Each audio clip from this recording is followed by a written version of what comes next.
Muchas gracias. El Gracias. segundo tema que vamos a presentar a continuación, gracias doctor Iván Apolaya. El segundo tema es el tema de insulinoterapia en pie diabético y está a cargo del doctor Francisco Meza Legua. El doctor Francisco Edgardo Meza Legua es egresado de la Universidad de San Marcos de la Facultad de Medicina Humana y es especialista en endocrinología. Es miembro de la Asociación Americana de Diabetes y Sociedad de Endocrinología del Perú. Actual jefe del Servicio de Endocrinología del Hospital Docente de Especialidades Médico-Quirúrgicas, Hospital Daniel Alcides Carrión, del Departamento de Junín en Huancayo. El doctor Meza cuenta con una maestría en salud pública otorgada por la Universidad Nacional del Centro del Perú y tiene un máster en medicina antienvejecimiento y de la Universidad de Barcelona. Les damos la bienvenida, doctor Meza. Por favor, doctor, lo vamos. Gracias. Uy, ante todo, muy buenas noches con todos los colegas. Un saludo desde acá, del departamento de Junín, desde las alturas. Un saludo al doctor Iván, que no sé si me reconoce, nos cruzamos en algún momento, haciendo salud básica. Bien, ante todo, buenas noches con todos los colegas. Y vamos a ver un tema que realmente resulta un poco controversial, acerca del manejo de la insulina en un paciente con pie diabético. Aunque creo yo que no debería haber ninguna controversia. Pretendo explicar algunas razones a favor y en contra del uso de la insulinización en el mejor control de un pie diabético. Como lo dijo el colega que me antecedió, esto es muy complicado a veces el manejo de un pie diabético. Es complicado porque no sabemos cómo va a llegar, no sabemos cuáles son las complicaciones y por lo general, pues, por lo menos en la atención en el Ministerio de Salud, vemos pues que llegan pacientes muy complicados, no han tenido quizás un buen manejo metabólico de la enfermedad. Entonces, pues, tenemos que manejar dos aspectos. Uno en sí, en las lesiones, en la complicación de este pie diabético, y la otra es en los parámetros metabólicos. Es todo un reto para el médico de decidir, pues, si ese pie va a ir a un manejo médico de curación o ir a la amputación. Muchas veces el éxito o el fracaso del manejo se debe a tomar una acertada decisión o quizás no tanto. La diabetes mellitus es un problema sanitario de primer orden, como demuestra la alta prevalencia de esta enfermedad en la población general. Y más aún en el contexto que estamos viviendo actualmente de la pandemia, pues que nos aqueja a todos, ¿no? Vemos y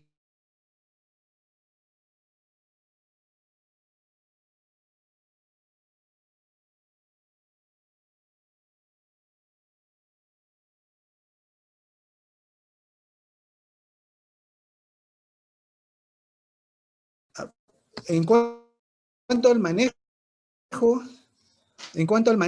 y también a los problemas metabólicos, vemos que existen disturbios e inflamación metabólica que suma a todo el deterioro que sufre este paciente, paciente de neumopatías atípicas, que está pues en un cuadro grave. Entonces, pues vemos pues, que la alta prevalencia de enfermedades, de enfermedad como la diabetes es de un 8.3% en la población adulta, y esto está subiendo, y esperamos pues una mayor incidencia en el futuro. Con la edad, aumenta el porcentaje de afectados y llega al 11% en las personas mayores de 65 años. Estas cifras son solo orientativas, ya que se supone que hay un número similar de pacientes sin diagnosticar, lo que ha hecho que se haya multiplicado por 6 el número de diabéticos en los últimos 40 años. ¿Cuál es el problema del pie diabético? Que es un problema complejo, es una complicación de un paciente diabético que no ha sido bien controlado. Y desgraciadamente, pues hasta actualmente esperamos pues que el Ministerio de Salud coja la rectoría nuevamente para hacer un sistema integrado de salud. Ya me he pedido roscas. No, y tú no quieres esa rosquita, yo quiero que me invites. Entonces, pues,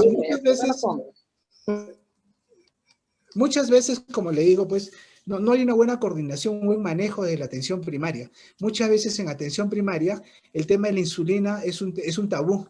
No se quiere manejar, no se quiere insulinizar al paciente, y eso lo único que produce es daños y complicaciones de este paciente a futuro. Cuando llega pues un servicio a un hospital especializado que tenga pues la capacidad resultiva adecuada, llega un pie diabético complicado, con malos valores metabólicos, ¿no? Tanto a nivel de tejido neuronal, a nivel de tejido vascular, que hacen imposible la recuperación del pie, o si se puede mantener ese pie, pues la estancia hospitalaria, el manejo resultan muy elevados, ¿no? Por eso decía, es todo un reto el manejo en cuanto a orientar ese pie, si va a ir por el manejo médico o va a ser más beneficioso al paciente quizás ir al manejo quirúrgico, ¿no? Entonces, pues, el primer problema que encontramos a nivel, pues, de trabajo, a nivel de campo, es el poco uso de la insulina, el poco uso de la insulinización, y también el otro gran problema que yo veo que ocasiona complicaciones, y una complicación es ese pie diabético,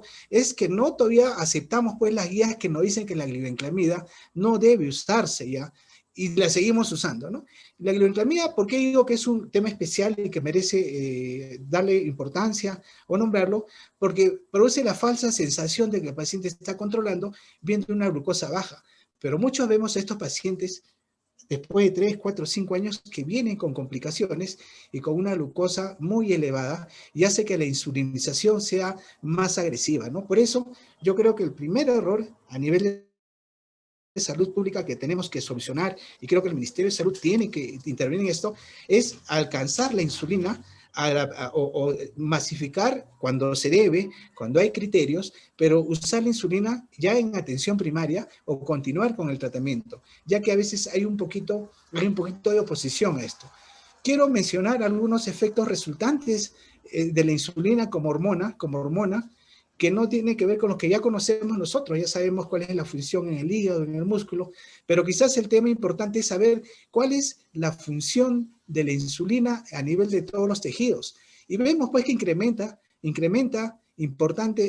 forma importante la captación de glucosa de casi 80%, ¿no? Que se transporte y que se funciona a nivel celular en forma habitual. No solamente el tema es de glucosa, y eso hay que tenerlo claro. El tema también es el manejo de colesterol, triglicéridos y algunos otros elementos muy importantes. La membrana celular se hace permeable para muchos aminoácidos y también para algunos iones importantes. En un periodo corto cambia la actividad de muchas enzimas metabólicas intracelulares. Algunas horas, incluso días más tarde, tiene lugar otro efecto que se debe a cambios en la velocidad de la traducción del ARN mensajero. Entonces, ¿qué nos está diciendo? Que la insulina humana, la hormona que conocemos, tiene muchas funciones importantes a nivel celular, citoplasmático y también a nivel nuclear. Entonces, pues, su importancia y su relevancia está dada. Es cierto, existen hipoglicemiantes muy importantes y algunos que están saliendo y otros que se vienen, ¿no? Que tienen muchas acciones benéficas como el mejor manejo cardiovascular, evitar o prolongar pues, las enfermedades cardiovasculares, las complicaciones, pero la insulina tiene una acción, digámosle así, pleotrópica, que va a actuar a muchos niveles y va a permitir pues a la célula darle pues algún plus, algunas mejorías en su función, y más aún cuando hablamos de un pie diabético ya deteriorado, con tejidos pues que sobre todo cuando hablamos de tejidos vasculares ya tiene alto deterioro, sobre todo a nivel microvascular. Entonces, pues, hay que ir valorando un poquito el concepto y la posición de la insulina, y quizás al final lo que deberíamos decir es que de acuerdo al grado de deterioro de la diabetes o el tiempo de enfermedad de la diabetes, lógicamente todos sabemos, de acuerdo a las guías, pues el manejo escalonado que tenemos, pero debemos tener en claro que cuando se debe usar insulina, se debe usar, quizás sea en forma preventiva, en un lapso corto, pero tenemos que tener el criterio suficiente para aplicarla cuando es necesario. Y otra debilidad muy importante que tenemos es el no conocimiento y quizás algún grado de rechazo a la insulina que pretendo en esta exposición pues un poquito mejorar este concepto que se tiene incluso a nivel del gremio médico, de los colegas médicos. Aproximadamente entre el 15 y el 25% de los diabéticos presentarán una úlcera en el pie a lo largo de su vida y constituye la primera causa de amputación no traumática en el mundo. Estos conceptos que menciono son de relevancia importante y estamos dándonos cuenta que una grave complicación puede ser pues un pie diabético, ¿no? Y no solamente por el tema de la estadística, sino por el tema de la limitación que representa a la persona en cuanto a él, en cuanto a su familia. La prevalencia a nivel mundial del pie diabético está entre los 1.3 y el 4.8%.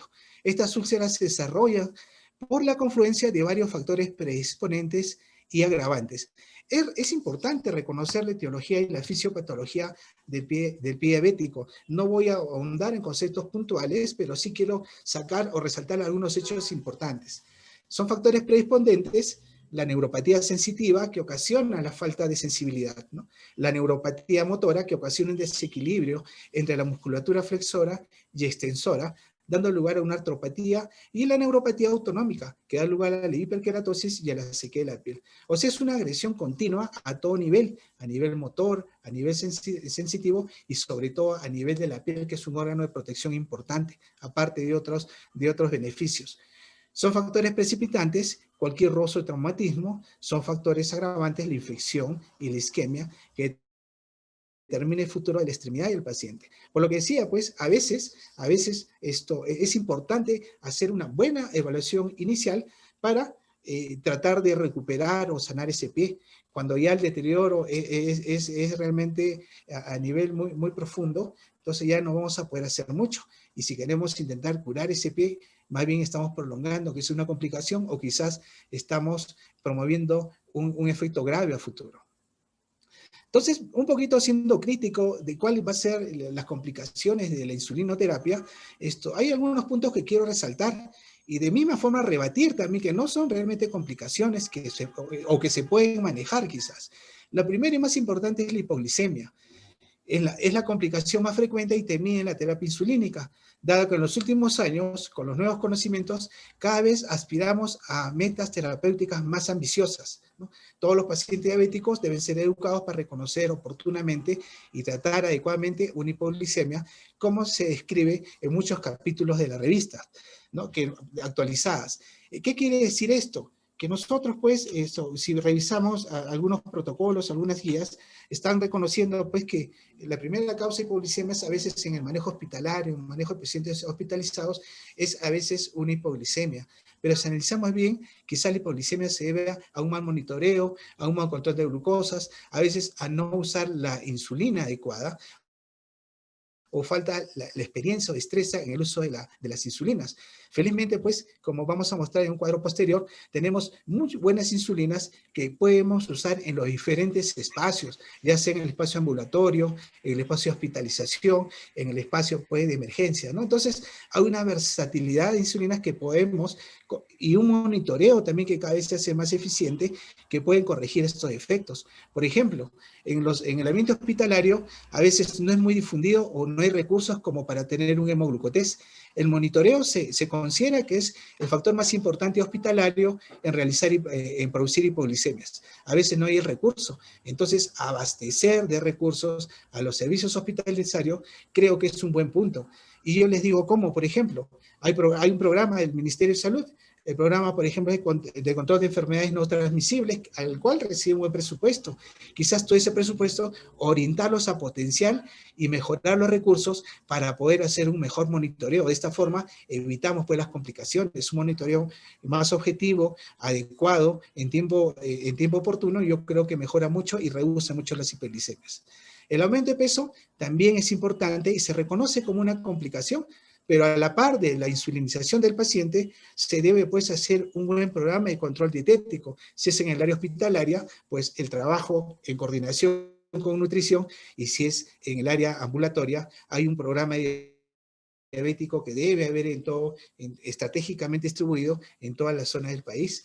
Cualquier tratamiento que estabilice metabólicamente a un paciente con diabetes descompensado va a producir, lógicamente, un aumento de peso, la mejora del apetito, es algo evidente en una persona que se restablece la salud.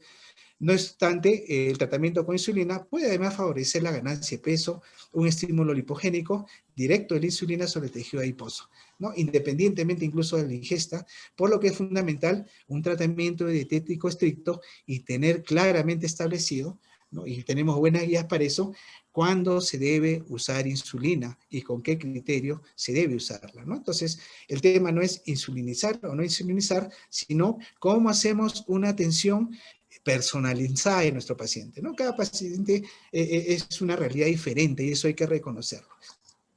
Las lipodistrofias se presentan en dos formas.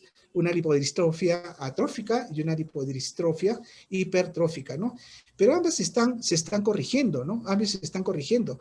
La lipodistrofia atrófica quizás era por la tendencia de producir en algunas insulinas alguna degeneración, un hundimiento de la piel en el sitio de la inyección, pero eso se está corrigiendo con mejores tipos y insulinas que tienen mejores características.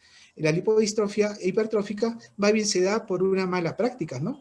Entonces, son los pequeños tumores subcutáneos y son producidos por inicialmente hipertrofia de tejido graso. Pero esto se puede evitar o puede disminuirse simplemente con una buena educación en la insulinización, tanto en el campo hospitalario como en el campo ambulatorio.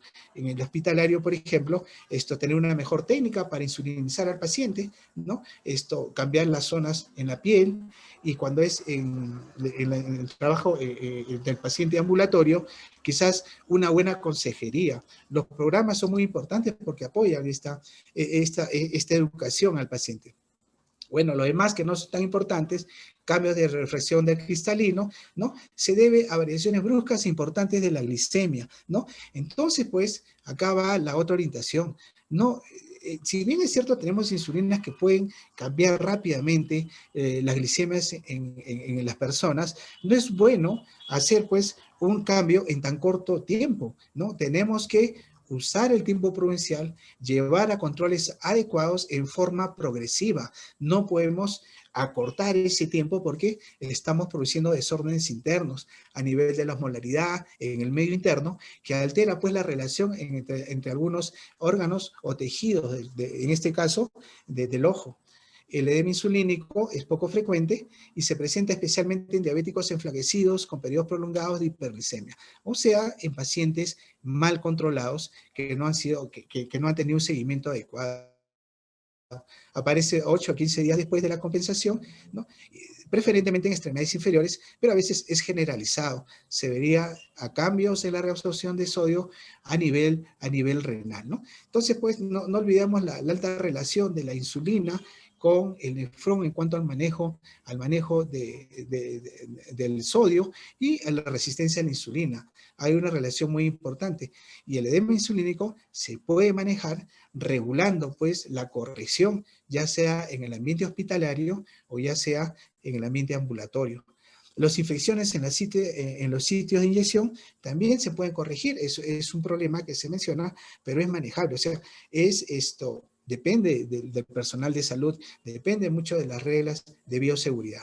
Y alergia a la insulina, pues, es un factor realmente que se da en un bajo número de pacientes. Los mecanismos de acción terapéutica para mantener un buen flujo vascular son varios. Muchos no están validados y recogen mucho de la experiencia del médico que está trabajando, del endocrinólogo o del especialista que se está dedicando a este tema del pie diabético, ¿no? A las curaciones, al manejo, ¿no? Pero vemos que hay una gran diversidad de fármacos que nos pueden ayudar.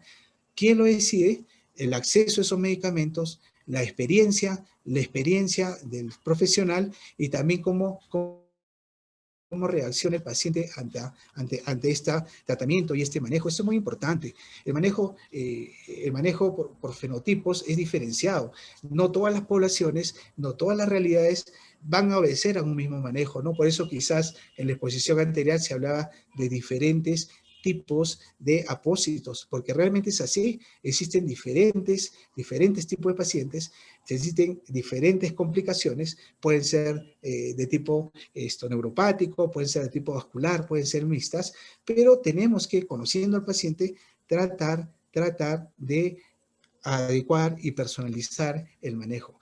Pero lo que sí es cierto es que los controles metabólicos deben ser óptimos si queremos pues un exitoso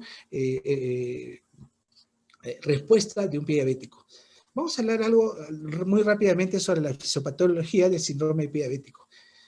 Primero expresar pues, que el pie es una maravilla biomecánica que consta de 29 articulaciones, 8 las más importantes, 26 huesos y 42 músculos, para realizar coordinada y armónicamente sus funciones básicas de movimiento, soporte, marcha y equilibrio. Y acá estamos hablando de la participación de 3 tejidos importantes: el sistema nervioso, el sistema vascular y también la piel, que son los más importantes, ya que el pie es una complejidad de estructuras y relaciones, ¿no? Y a nivel de la biomecánica, esto está adecuado para hacer muchas actividades o movimientos que necesita el ser humano para realizar muchas actividades.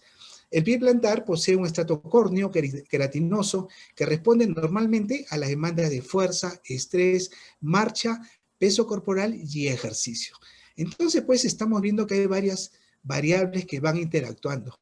La alteración de alguna de ellas, o de más de una, va a determinar alteraciones a la larga en la buena armonía e integridad del pie. Por ejemplo, en las áreas de mayor presión aumenta su queratinización, formando callosidades y engrosamientos, la cual fácilmente se fragmenta y ulcera, aún en personas no diabéticas de mediana edad. O sea, el tema de la conservación del pie no es un tema solamente de pacientes diabéticos, es un tema de pacientes de enfermedades crónicas y también de la población en general, ya que progresivamente hay un deterioro sostenido.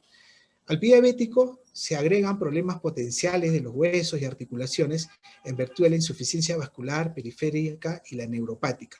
El control de las glicemias parece prevenir el desarrollo de microangiopatías de la retina, el riñón, además de la irrigación microvascular, que es muy compleja en el pie, ¿no? Entonces, ¿por qué me explayo un poquito en este tema? Porque quiero que se reconozca la importancia de la insulina como hormona para mantener la integridad, no solamente pues en el tejido muscular o en el tejido hepático, como lo conocemos, sino también va a influenciar en el buen funcionamiento, en la salud de estos tejidos, que van a tener pues una función importante.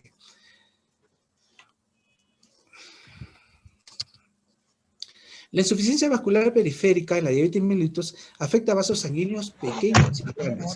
¿Por qué? Porque la complicación se empieza en el extremo más distal del pie, porque ahí está la mayor cantidad de la microvascularidad, ¿no? Sin desmerecer pues que también todos los vasos de grueso o mediano calibre también van a producir algún tipo de degeneración a nivel de la formación de placas bacterianas, etcétera, pero es ahí, en la región más distal, donde se va a evidenciar más la agresión a los tejidos, ¿no?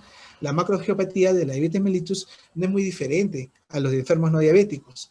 Los cambios en las capas media íntimas de las paredes de los vasos se degeneran, en ambos casos por depósito de lípidos, colesterol, calcio, pero estos se acumulan en mayor cantidad en los pacientes diabéticos. Entonces, integremos los conceptos que hemos dicho al final y los que estamos diciendo ahora, y vamos a darnos cuenta que sí, realmente, en un paciente diabético que tiene complicaciones ya tardías y que uno de los principales problemas es que ya no produce insulina, lo importante y necesario va a ser pues un aporte de insulina. Aparte pues que la insulinización adecuada nos hace corregir más rápidamente un desorden a nivel pues metabólico, ¿no? Inmediato, como es la glucosa. Y también reconocer pues que las glucosas elevadas, como lo vamos a mencionar, estos son la mayor grado de complicación en todos los pacientes que están hospitalizados por algún tipo de complicación, no necesariamente de tipo simple vascular.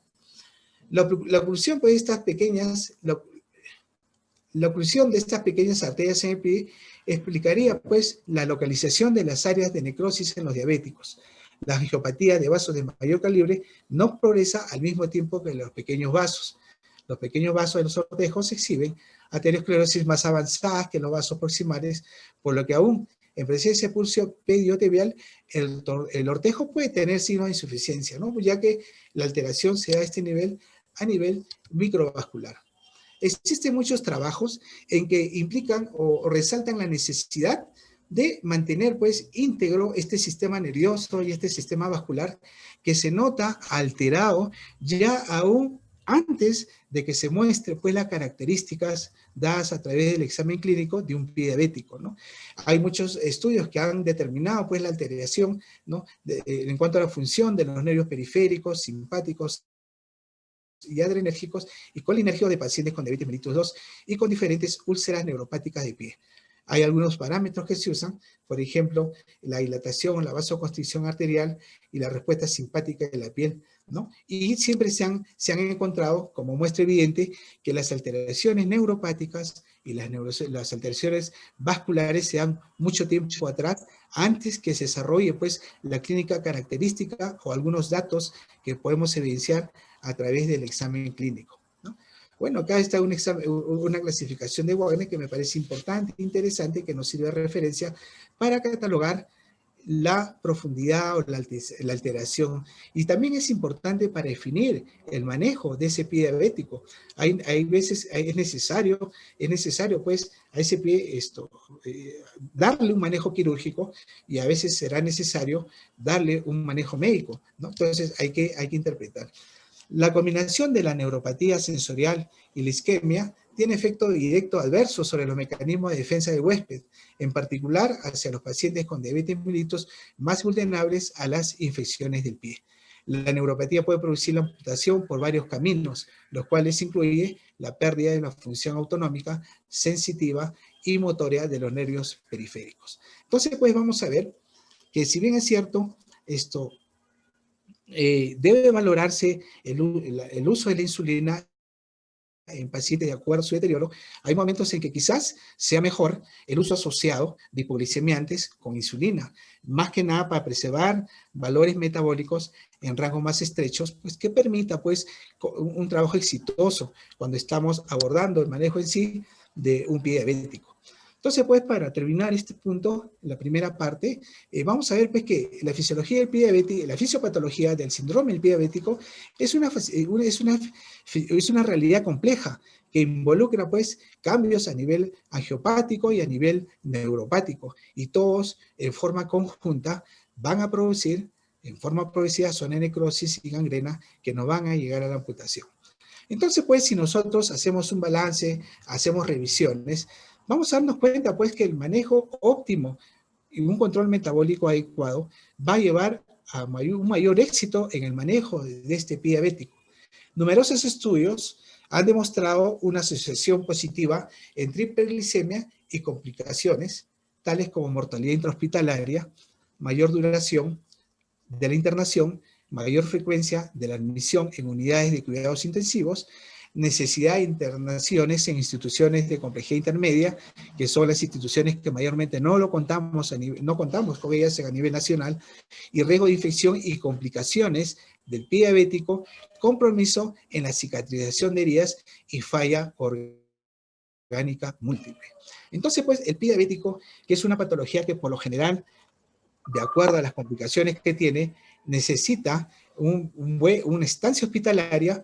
Tenemos que usar un recurso que nos permita pues un manejo adecuado, inmediato, continuo y versátil de los patrones metabólicos, ¿no? De los patrones metabólicos, ¿no? Por eso, muchas guías de manejo de pie diabético sostienen pues insulinizar al paciente cuando esté pues por lo menos en el espacio hospitalario. Se ve pues que los beneficios de la insulinización en pacientes en estado crítico internados en unidad de cuidados intensivos con glucemias promedios de 214 presentaron mayor prevalencia de infecciones comparados con otro grupo de pacientes, ¿no? Que más o menos tenían una glicemia de 177 miligramos por decilitro. Por otra parte, aquellos con niveles mayores de 200 miligramos tuvieron una tasa mayor de mortalidad que los que se mantuvieron debajo de este nivel. Entonces, pues, así como este estudio que estuve leyendo y me pareció interesante, estudié muchos estudios que mantienen pues esta misma tendencia. El manejo de un paciente con complicaciones de pie diabético en el área hospitalaria tiene que primero ver las variables metabólicas simultáneamente al proceso infeccioso, al foco infeccioso, al manejo propiamente del pie, que es un manejo conjunto también. Tenemos que controlar inmediatamente estos controles metabólicos, principalmente la glucosa. Y en pacientes complicados, en pacientes con infecciones no controladas, el control de la glucosa se hace errático, ¿no? Muchos de los colegas habrán visto eso en la área hospitalaria. Paciente infectado, con un pie diabético no controlado, pues las glucosas por ahí en el día están elevadas, en la noche bajan, uno hace su esquema basal bolo y ve pues que no funciona un poco porque controla algunas, ¿no? Y otras van con la hipoglicemia. Entonces, pues, a veces estos hechos se pueden corregir primero con la experiencia del colega, el manejo de la glucosa, usar otras alternativas de glucosa o otras terapia, insulinoterapia, que pueden ser adecuadas. Existe mucha información sobre cuál debe ser el mejor manejo, ¿no? Y el mejor manejo va a ser aquel en que nos lleve a nuestro paciente a mejores controles, no solamente la glucosa en ayunas, sino también de glucosas postprandiales, ¿no?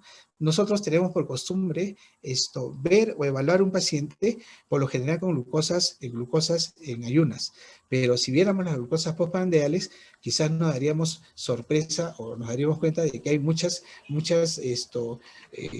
valores no controlados a lo largo de las 24 horas de un paciente que se está insulinizando en un área hospitalaria. Entonces, pues, la mejor forma, cuando uno establece una terapia basal bolo, es un monitoreo adecuado paralelamente al manejo y el control del foco infeccioso, ¿no? Y tenemos elementos, tenemos antibióticos y tenemos también un abordaje en cuanto a la curación o el manejo en sí de ese pie que nos pueden pues, llevar a controles estables. La insulinoterapia pues ya se ha establecido como un criterio para poder manejar a pacientes en el área hospitalaria. Si bien es cierto, han salido medicamentos que son muy buenos y te pueden manejar una glucosa en el área hospitalaria, pues no se comparan con la insulina en cuanto a la función que tiene esta a nivel de tejidos, esa acción pleotrópica, esa acción diversa a nivel del citoplasma de las células, a nivel del núcleo de las células, que van a permitir pues a esas células deterioradas o bajo estrés metabólico o bajo unas inadecuadas atenciones, inadecuado entorno, poder desarrollar un mejor control tanto del foco infeccioso como un control adecuado en los niveles metabólicos de la persona. Diferentes estudios demostraron que el tratamiento intensivo redujo complicaciones agudas, días de internación y mortalidad en pacientes internados en unidades de cuidados intensivos y en el área hospitalaria. ¿Cuál es la mejor terapia hospitalaria para el manejo de un paciente con diabetes mellitus, con glucosas no controladas? Y ahí tenemos en este cuadrito varias opciones. Lógicamente no voy a desarrollar porque no es el tema, pero la idea es decir que tenemos muchas herramientas para poder hacer un mejor control. Desde las insulinas ultra rápidas hasta la acción intermedia y la acción prolongada. Pero acá viene el aspecto económico, el aspecto técnico, ¿no? Nosotros nos movemos, pues, en un espacio donde, sobre todo los que trabajamos en el Ministerio de Salud, donde no tenemos muchos recursos.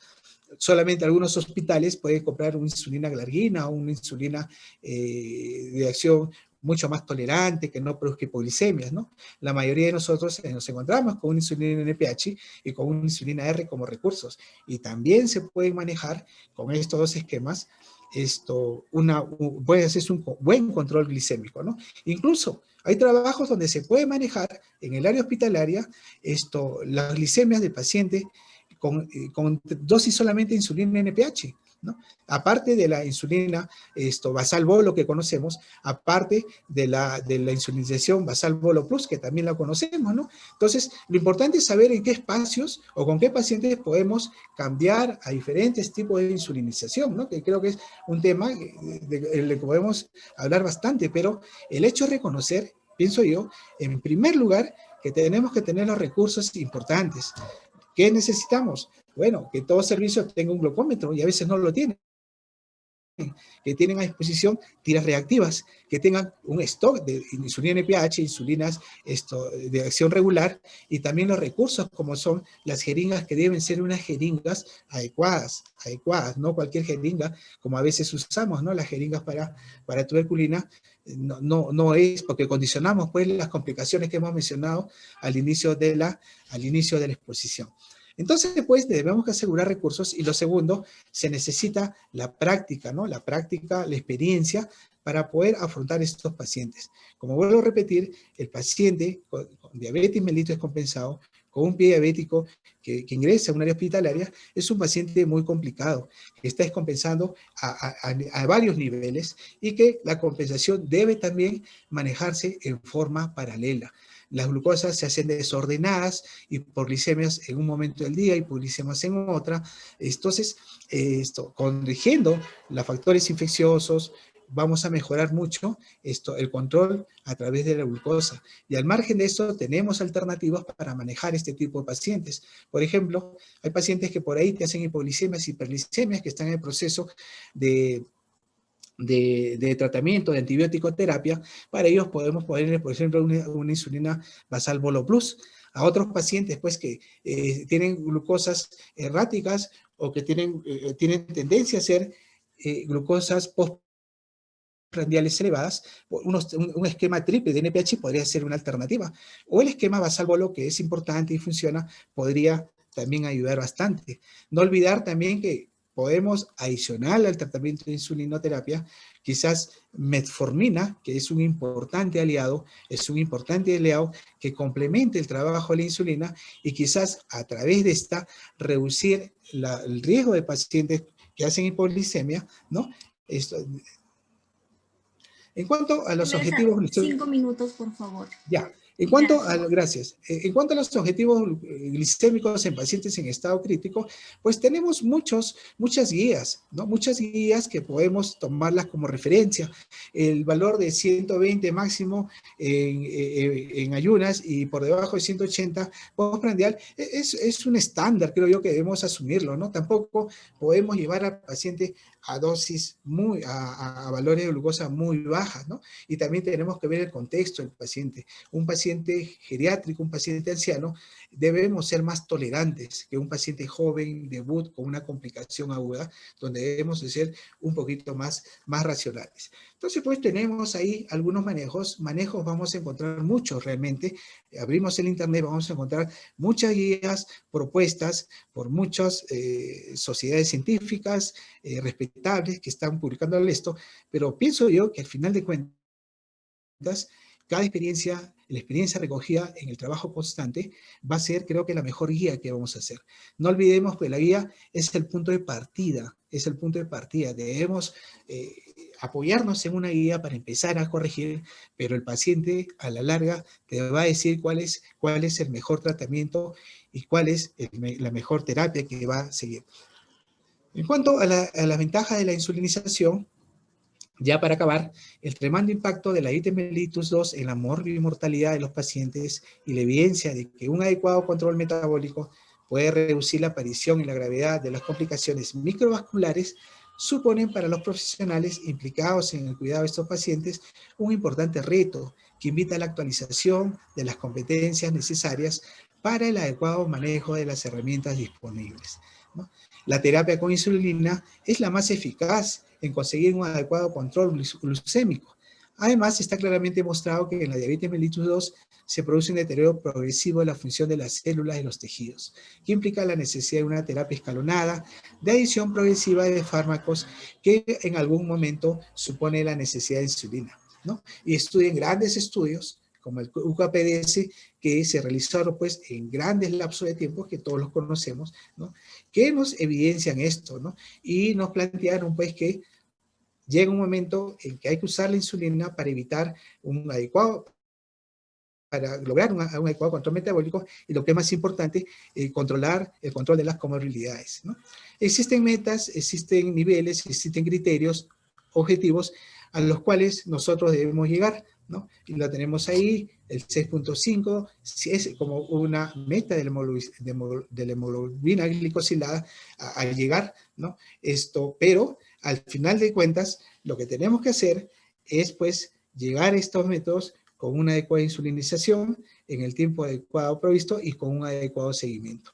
Entonces, ya para terminar, pienso yo que sí es importante la insulinización del paciente, y creo que así lo sostienen las guías y la información que les he presentado, ¿no? Que puede ser compartida quizás con algún otro hipoglicemiante, quizás, pero es importante el control metabólico para poder tener buenas posibilidades de éxito en el manejo del pie diabético, entre otras variables que se deben manejar también.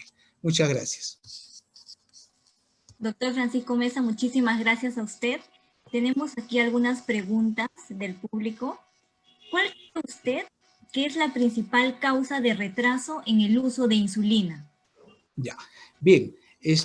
Siempre es bueno la autocrítica. Yo acá, yo trabajo acá en la región Junín, y realmente cuando llegamos a trabajar, encontré mucha resistencia, incluso en los mismos colegas.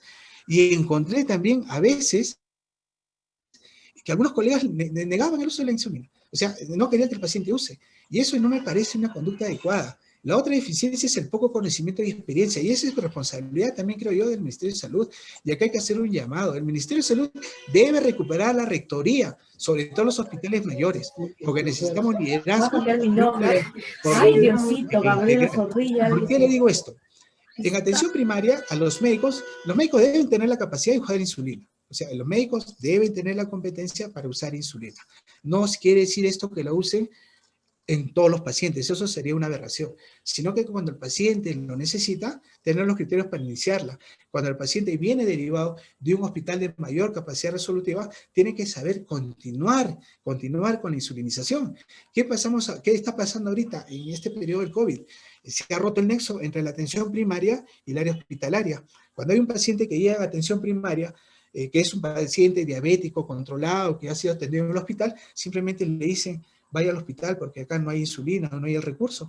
El paciente no puede ir al hospital porque los hospitales ahora están cerrados. Entonces, falta un liderazgo, un estamento que controle e integre todos los niveles de salud.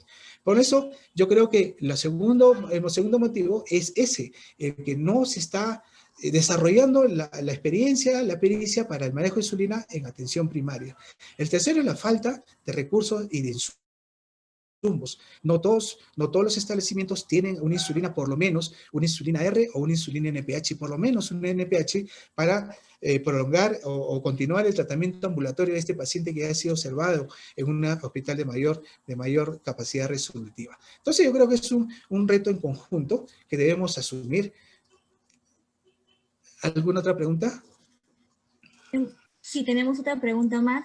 En el caso de un paciente con úlcera de pie diabético ambulatorio que está bien controlado con hipoglicemiantes orales, ¿sería una buena opción cambiarlo a insulina o usted recomendaría dejarlo con los hipoglicemiantes orales?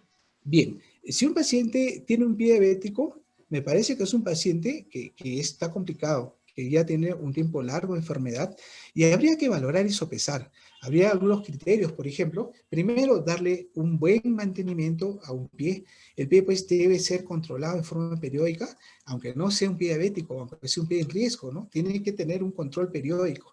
Si un hipoglicemiante es bueno, habría que usarlo, pero acá hay un detalle, ¿no? Y esto también yo lo dejo en la opinión o el comentario de los colegas. Está bien que sigamos usando la glibenclamida cuando la mayoría de las guías ya no lo usan, cuando la glibenclamida a largo plazo no tiene ningún efecto positivo, solamente por el hecho de que te baja la glucosa inmediatamente con un alto costo, porque todos sabemos pues, cuál es el principio farmacológico de la glibenclamida. Puedo encontrar un paciente en atención primaria que me tenga glucosa de 80 o 90, pero este paciente me está echando glibenclamida y no está usando metformina, o a lo mejor necesita una insulina ya en bajas dosis para poder llevar un mejor control. Entonces, el control de la glucosa como una variable aislada que nos dice que el paciente está bien controlado, no me parece el más acertado. Quizás deberíamos ver otras variables. Ahí tenemos el perfil metabólico, tenemos la evaluación del pie, por ejemplo, la evaluación del índice de tobillo y brazo, que se puede hacer en todo establecimiento que tenga un médico capacitado y que tenga algunos...